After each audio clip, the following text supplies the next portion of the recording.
وعلى آلك وأصحابك يا حبيب الله. الصلاة والسلام عليك يا نبي الله وعلى آلك وأصحابك يا نور الله. نويت سنة الاحتجاج.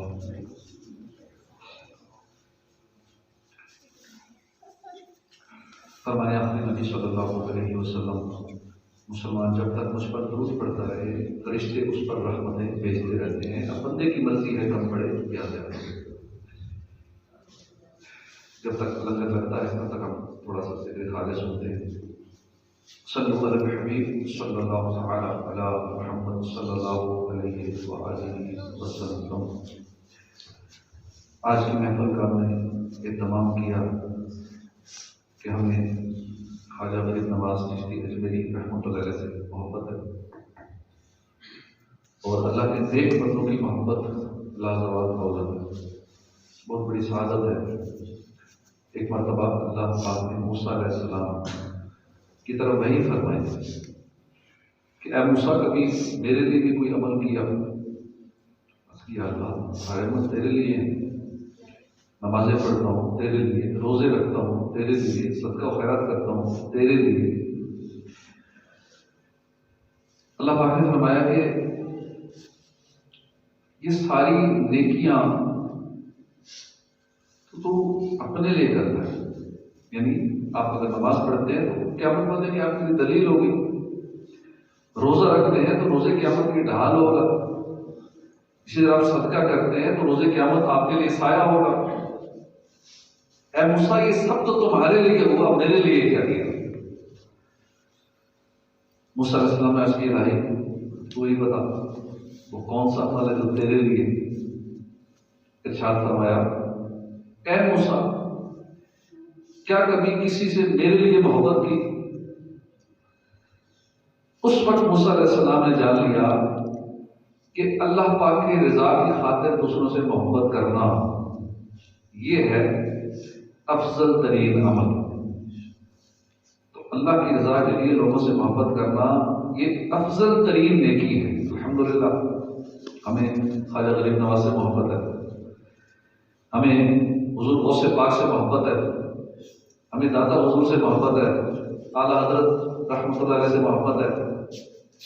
اللہ کے فضل سے ہمیں اولیاء کرام سے محبت ہے، اپنے پیر و مرشد سے محبت ہے.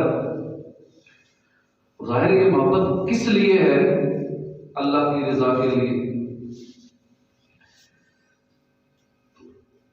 کیونکہ یہ اللہ کے نیک بندے ہیں، اللہ پاک کے اور اس کے پیارے حبیب کے فرما بردار ہیں، اس لیے ان سے محبت ہے.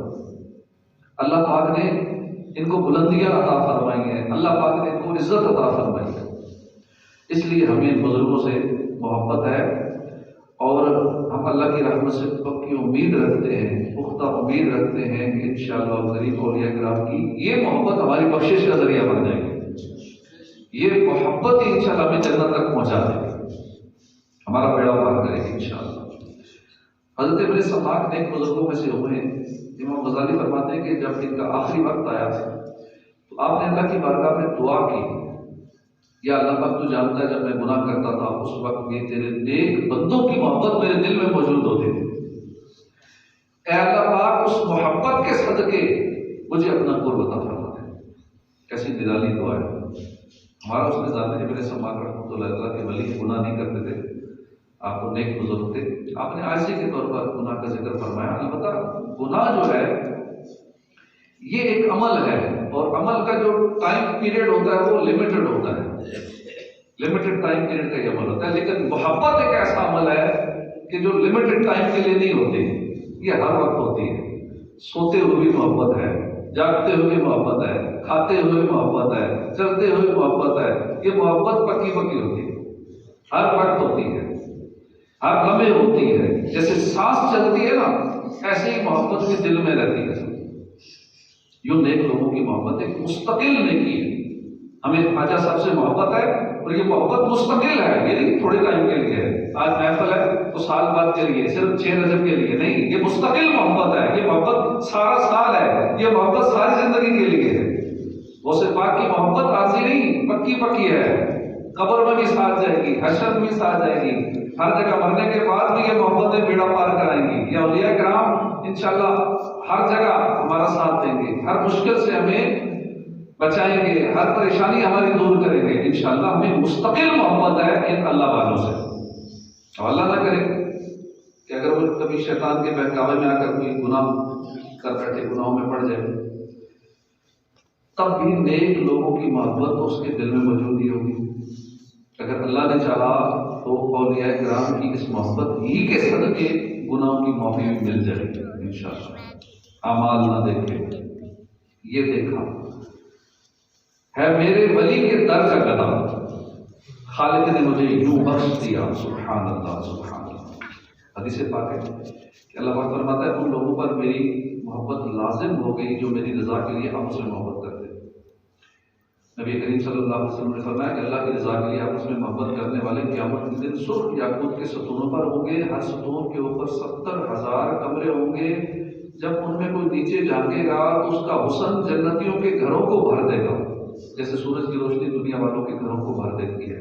اہل جنت کہیں گے اور رضا الہی کے لیے آپس میں محبت کرنے والوں کی زیارت کو چلتے ہیں، بس جنتی وہاں آئیں گے اور ان کے چہروں کو ایسے چمکتا دیکھیں گے جیسے 14ویں کا رات چمکتا ہے، 14ویں رات کا چاند چمکتا ہے۔ یہ یعنی اللہ کی رضا کے لیے محبت کرنے والے سبز لباس پہنے ہوں گے، ان کی پیشانیوں پر لکھا ہوگا ہؤلاء المتحابون فی اللہ۔ یہ وہ لوگ ہیں کہ جو اللہ کی رضا کے لیے آپس میں محبت کیا کرتے ہیں۔ حدیث پاک میں اللہ کے پیارے نبی صلی اللہ علیہ وسلم نے فرمایا کہ ایک شخص تھا، وہ اپنے دینی بھائی سے ملاقات کے لیے نکلا، اللہ پاک نے اس کے راستے میں فرشتے کو انسانی شکل میں بٹھا دیا۔ جب وہ فرشتے کے قریب سے گزرا تو فرشتے نے اسے روک کر پوچھا کہاں کا ارادہ رکھتے ہو؟ کہا میں فلاں دینی بھائی سے ملاقات کے لیے جا رہا ہوں۔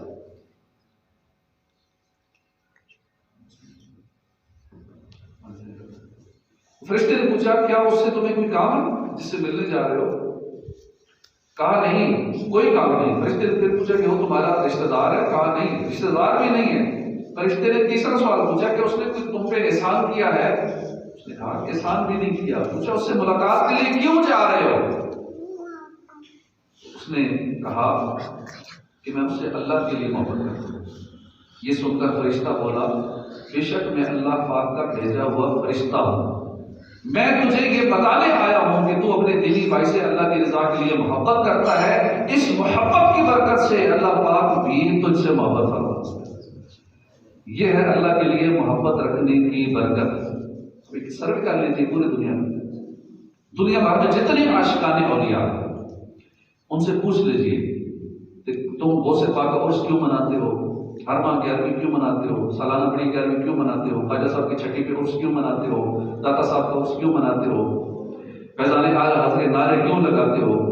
تو ہر عاشق رسول، ہر محب اولیاء، عاشق اولیاء یہی کہے گا کہ مجھے ان لوگوں سے اللہ کی رضا کے لیے محبت ہے۔ اب بظاہر تو کوئی ایسا نہیں میں ان سے کوئی پارٹنرشپ ہے، نہ کوئی بظاہر ہمیں کوئی مالی امداد کر رہے ہیں اس لیے ہم، یا کوئی پیسہ ملتا ہے اس لیے ان سے محبت کرتے ہیں، اللہ کی رضا کے لیے کرتے ہیں کیونکہ یہ اللہ کے نیک بندے ہیں۔ آج بھی ہم خواجہ صاحب کی محبت میں جمع ہوئے ہیں، مختصر سی محفل سجائی، لنگر کا اہتمام کیا خواجہ غریب نواز کی محبت میں۔ انشاءاللہ غریبوں کو نوازنے والے ہیں، سب کو نواز دیں گے انشاءاللہ۔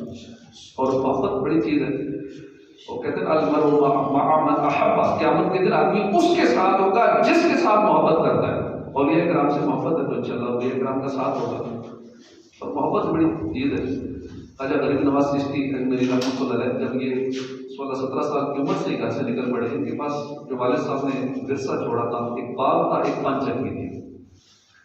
بس ایسی اللہ والے کی نظر پڑی کہ آپ نے وہ بیچا، باغ بیچا، پان چکی بیچی، سارا اللہ کی راہ میں صدقہ و خیرات کر دیا اور نکل پڑے راہ خدا کے مسافر بن گئے۔ علم دین سیکھتے سیکھتے سیکھتے مختلف شہروں سے، سمرقند، بخارا، کتنے ملکوں سے، شہروں سے ہوتے ہوتے علم دین سیکھتے سیکھتے اولیاء کرام سے فیض پاتے پاتے مختلف درگاہوں خانقاہوں سے ہوتے ہوتے پھر اپنے پیر و مرشد خواجہ عثمان ہارمنی رحمۃ اللہ علیہ کی بارگاہ میں 20 سال گزار دیے۔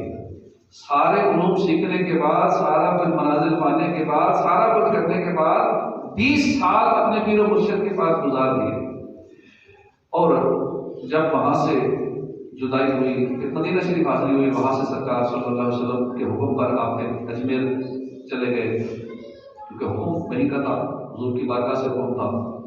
اب اجمیر میں جب گئے تو وہاں ایک جگہ خیمہ لگایا، خیمے میں بیٹھ جاتے، باقی جہاں اور ان کا شیڈول تھا اس میں عصر کے بعد، عصر سے مغرب تک انہوں نے یہ شیڈول رکھا ہوا تھا کہ اس وقت اپنے مرشد کی یاد میں ہوتے تھے، کیونکہ ویسے بھی اللہ والوں سے تو ان کو محبت تھی ہی، پھر اپنے پیر و مرشد سے محبت ہوتی ہے سب کو، اور 20 سال پیر و مرشد کی بارگاہ میں گزارے تو مرشد کی یاد آتی تھی۔ تو عصر کے بعد، عصر سے مغرب تک خیمے میں بیٹھ کے پیر صاحب کی محبت میں روتے رہتے تھے، یاد مرشد میں روتے رہتے تھے۔ ایک نوجوان تھا، وہ کہیں دوسرے ملکوں سے، شہروں سے پڑھ کے اس اپنے علاقے میں، اس گاؤں میں آیا۔ اس نے روز جب سیر کے لیے نکلتا تو دیکھتا کہ ایک بابا جی ہیں اپنے خیمے میں روتے رہتے ہیں۔ گھر آ کے والدہ سے پوچھا کہ یہ بابا کون ہے کہ میں جب بھی گزرتا ہوں یہ بابا رو رہا ہوتا ہے۔ ماں نے پوچھا، وہ غیر مسلم تھا، کہ جا کے خود ہی پوچھ لو کیوں رو رہا ہے۔ وہ گیا، خیمے میں گیا، جا کے خواجہ صاحب سے پوچھا، بزرگ آپ کیوں روتے ہیں؟ کوئی مسئلہ ہے، کوئی درد ہے، کوئی تکلیف ہے، کوئی بیماری ہے؟ آپ نے کہا میں مرشد کی محبت میں روتا ہوں۔ حیران ہوا، یہ محبت میں رونا کیسا ہوتا ہے؟ کوئی تکلیف ہو روتا ہے، کوئی زخم ہو، کوئی درد ہو، کوئی بیماری میں رونا ہوتا ہے، یہ محبت میں رونا پہلی بار سنا ہے، یہ بھی کیسا روتا ہے؟ محبت رلاتی ہے۔ آپ نے فرمایا ہاں محبت میں بھی رونا ہوتا ہے۔ اس نے کہا میں بھی رونا چاہتا ہوں۔ آپ نے فرمایا تجھے مسلمان ہونا پڑے گا۔ اس نے کہا میں گھر سے پوچھ کے آتا ہوں۔ والدہ کے پاس گیا، پوچھا کہ مسلمانوں کا جو بابا ہے وہ کہتا ہے مسلمان ہو جاؤ، کیونکہ میں نے بھی رونا ہے۔ اس نے کہا رونا ہے تو پھر مسلمان ہو، پھر بتاؤں گا رونا کیسا ہوتا ہے۔ والدہ نے کہا چل جو تیرے دل ہے کر، تو اپنی مرضی کرتا ہے۔ وہ کیا کہتا مجھے کلمہ پڑھا ہے، مسلمان کر، کلمہ پڑھا، مسلمان ہو گیا۔ آپ نے فرمایا میری صحبت میں رہنا پڑے گا۔ اب ساتھ رہنا شروع ہو گیا، دن رات خواجہ صاحب کی صحبت میں گزرتے، کھانا ان کے ساتھ، رہنا ان کے ساتھ، عبادت اور ریاضت ان کے ساتھ، تربیت کا سلسلہ کرتے رہے۔ یوں کچھ عرصہ گزر گیا۔ پھر ایک دن آپ نے فرمایا کہ اب 3 دن کے لیے تم اپنے گھر چلے جاؤ، 3 دن کی چھٹی ہے، 3 دن بعد پھر آنا۔ اس نے کہا ٹھیک ہے کوئی مسئلہ نہیں، میں والدہ سے مل کے 3 دن گزار کے پھر آ جاؤں گا۔ جب والدہ کے پاس گیا، اپنے گھر گیا، شام کھانے کا وقت ہوا، والدہ روٹی لے کر آئی، بھوک نہیں لگ رہی، والدہ چلے گئی۔ رات کو آتی رات پھر آئی، کھانا اسی طرح پڑا ہوا ہے، کھانا نہیں کھایا، بیٹا کیوں نہیں کھایا؟ بھوک نہیں لگ رہی۔ وہی نوجوان 3 روٹیاں کھانے والا، 1 روٹی نہیں کھا پا، پتہ نہیں کیا ہو رہا ہے، مجھے سمجھ نہیں لگ رہی، بھوک نہیں لگ رہی۔ جب صبح ہوئی، والدہ نے پھر دیکھا روٹی پڑی ہوئی، کھانا نہیں کھایا بیٹے نے، بڑی پریشان ہوئی۔ اس نے کہا والدہ اب مجھ سے برداشت نہیں ہوگا، مجھے پیر کی محبت پر رلا رہی ہے، مجھے میرے پیر کے پاس لے چلو اور جا کے ان سے کہو کہ میں نہیں رہ سکتا، مجھے آج ہی بلا لو۔ والدہ گئی، جا کے میں نے سمجھ کی میرا بیٹا پتہ نہیں کیا کر دیا آپ نے میرے بیٹے کو، رو رہا ہے، کھانا نہیں کھایا اس نے۔ خواجہ صاحب نے فرمایا کہ 3 دن کے لیے چھٹی دی تھی، 3 دن پوری کر کے پھر آئے۔ والدہ واپس چلے گئی۔ دوسرا دن گزرا، کھانا نہیں کھایا، رو رہا ہے، روئی جا رہا ہے۔ والدہ نے پوچھا بیٹا کیا؟ اس نے کہا آپ جا کے میری سفارش کرو، نے کہا مجھے بلا لیں نہیں تو میں مر جاؤں گا۔ اب والدہ بیچاری بڑی پریشان گئی، پھر جا کے محنت سماجت کی کہ میرے بیٹے کو پتہ نہیں کیا کر دیا، وہ تو مر جائے گا، آپ مہربانی کریں جلدی بلا لیں۔ آپ نے کہا ٹھیک ہے تو کہہ دیا تو بلا لیتے۔ اسے کہا آ جاؤ۔ واپس آیا، دوڑتا ہوا گیا خواجہ صاحب کی بارگاہ میں۔ خواجہ صاحب تصویر بیان کر رہے تھے، مریدین بیٹھے ہوئے تھے۔ آگے دروازے پہ کھڑا ہوا، اپنے پیر و مرشد کی نگاہ پڑی، پیر صاحب نے اسے دیکھا، خواجہ صاحب کی نظر اس پہ پڑی، کہتے نگاہ مست میں لائی تو میں ملا کے اٹھے، جہاں وہ بیٹھ گئے میں گدا بنا کے اٹھے، اور رو رہے اپنے پیر صاحب کی زیارت کر کے دوڑتا ہوا گیا، جا کے قدموں میں گر گیا، پیر صاحب سے لپٹ گیا۔ حاضرین بھی رو رہے ہیں، پیر صاحب کی آنکھوں میں آنسو ہیں، یہ مرید بھی رو رہے ہیں۔ اب پیر صاحب نے سے فرمایا کہ پتہ چلا محبت میں رونا کیسا ہوتا ہے؟ کہ حضور آپ مجھے اپنے پاس ہی رکھے۔ اب پتہ چلا کہ واقعی محبت میں بھی رونا ہوتا ہے، صرف درد تکلیف سے نہیں رونا ہوتا۔ یعنی گویا کہ کہا کہ ابھی تو ابتدائی عشق ہے، روتا ہے کیا، آگے آگے دیکھ ہوتا ہے کیا۔ یہ پیر صاحب کی تربیت، اولیاء کرام کی سچی محبت، اور محبت رلاتی ہے۔ اللہ کرے ہمیں بھی اپنے پیر و مرشد سے، اولیاء کرام سے ایسی سچی محبت نصیب ہو جائے۔ اور خواجہ صاحب کے صدقے میں ہماری بے حساب مغفرت ہو جائے۔ اسی طرح اولیاء کرام کے دن آتے ہیں، ہمیں محفل سجانی چاہیے، اپنے گھر میں لنگر کا اہتمام کرنا چاہیے، اور جو کسی بھی پیر کامل کے مرید نہیں ہیں ان کو چاہیے کسی پیر کامل کے مرید ہو جائیں، غوث پاک کے مرید ہو جائیں۔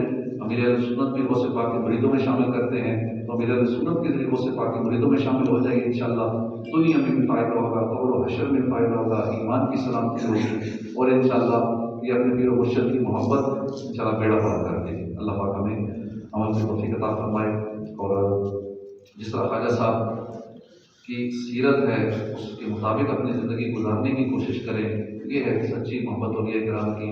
آپ درس و بیان کیا کرتے تھے، نیکی کی دعوت دیا کرتے تھے، علم دین سیکھنے کا جذبہ تھا، تو ہمارے اندر بھی یہ خصوصیات ہونی چاہیے، علم دین سیکھنے کا ہمارے اندر بھی شوق ہونا چاہیے، یہ جذبہ ہونا چاہیے۔ اور خواجہ صاحب کے جو معمولات تھے کوشش کریں ہم بھی اسی طرح عبادت و ریاضت میں اپنا وقت گزاریں۔ ایک دن خواجہ صاحب نے نص دیتے ہوئے فرمایا، یہ آخری بات تھا کہ ہم نیت کرتے ہیں کہ آج سے ہم بھی اس پہ عمل کریں گے۔ آپ نے فرمایا کہ اللہ پاک سے محبت کرنے والوں کا طریقہ ہے کہ صبح یعنی فجر کی نماز ادا کر کے سورج نکلنے تک جائے نماز پر بیٹھے رہتے ہیں۔ ان کا مقصد یہ ہوتا ہے کہ اللہ کی بارگاہ میں مقبول ہو جائیں، اور ان پر ہر وقت انوار کی تجلی رہے۔ ایسا شخص جب صبح کی نماز ادا کر کے جائے نماز پر بیٹھا رہتا ہے تو فرشتے کو حکم ہوتا ہے کہ جب تک یہ نہ اٹھے اس وقت تک اس کے پاس جا کر اس کی بخشش مانگو۔ جب تک فجر کے بعد بیٹھے رہتے ہیں فرشتے مغفرت کی دعا کرتے رہتے ہیں۔ پھر خواجہ غریب نواز نے اس بارے میں ایک واقعہ بیان کرتے ہوئے فرمایا کہ کفن چور تھا، 40 سال تک کفن چوراتا رہا، جب مرا تو کسی نے خواب میں دیکھا کہ جنت میں ٹہل رہا۔ آپ دیکھنے والے نے پوچھا یہ کیا معاملہ ہے، اس کا کیا سبب ہے؟ اس نے کہا میری ایک عادت تھی کہ جب میں صبح کی نماز ادا کر لیتا تو سورج نکلنے تک میں ہی بیٹھا رہتا اور یاد الہی میں مشغول رہتا، پھر اشراق کی نماز ادا کرتا۔ اللہ پاک چونکہ بڑا بخشنے والا ہے، چنانچہ اللہ نے میرے اس عمل کو قبول فرما کے مجھے بخش دیا۔ کوشش کریں صبح فجر کے بعد بیٹھ جائیں، اشراق کو چاش تک بیٹھنے کی عادت بنا لیں، یہاں بھی ہمارا روز کا معمول ہے، فجر کے بعد کچھ نصیب بیٹھے رہتے ہیں، اشراق و چاش تک بیٹھتے ہیں، اشراق چاش پڑھتے ہیں، لنگر کھاتے ہیں، روز اصحاب ثواب کرتے ہیں، سارے اولیاء کو کرتے ہیں، اور انشاءاللہ جن اولیاء کو روز ثواب پہنچاتے ہیں، جن مشائخ کو، تو ان کی بھی انشاءاللہ نگاہ ہوگی، اور مشکل وقت میں وہ بھی ہمارا ساتھ دیں گے۔ اللہ پاک عمل کی توفیق عطا فرمائے۔ بھی انشاءاللہ لنگر لگ چکا ہے، السلام علیکم، اور پھر لنگر کھاتے ہیں۔